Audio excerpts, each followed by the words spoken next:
The national policy on evaluation commenced somewhere in 2016 or 2017. It was officially declared in 2018 when we discussed the matter in Parliament. So from 2016, now we have come to 2023. 7 years that has gone by itself shows the need for a national evaluation policy. This is the work that has gone in during this period is remarkable. So I must first commend all those who brought about the national evaluation policy. So this evaluation policy will implement through this Ministry of Finance and the Project Management Department, and it certainly is a useful tool to bring discipline into the system. If you look at some of the projects that have been selected, and on the other hand, the length that has been taken over some of them, it's amazing. I mean, I have sometimes gone through one government, gone into opposition, come back to another government, gone out that government and come back and still the project is on. We took a decision to certainly analyze the spendings in the 10 largest spending ministries. We have fallen back.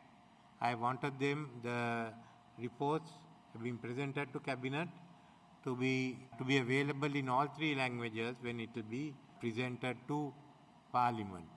In regard to the Ministry of Defence, in addition to this, we have also launched the Defence Review 2030. So we would know how we control the expenditure in those departments. What I must say here is that while we have done the national evaluation policy, what all our work has shown in the last year, the assessment, is actually one big void in our system. The absence of national policy. National policy should not change.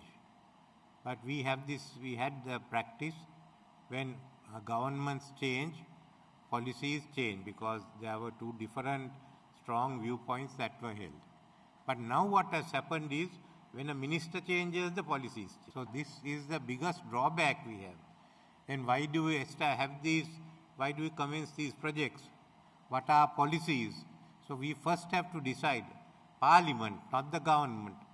We must try and agree on what are the basic principles. Let the basic principles be agreed on and then get a national policy framework. Within that, policies can change from government to government, not from minister to minister. Or policies can stay on. But today at the free market economy, we can't be changing policies as we like. We have to have consistent policies. The next step will be to look at the policies. Already, Parliament has appointed a committee which has given a report on national policies.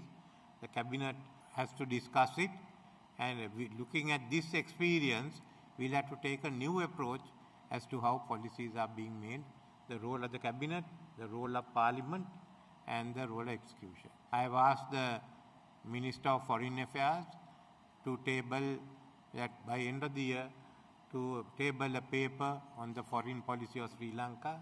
The Ministry of Defence will work next year on a long-term defence policy for Sri Lanka, and we are hoping that the other will also work with other ministries in producing the national policy framework. We will be studying the education system. We've got reports on the transport system, on the irrigation system.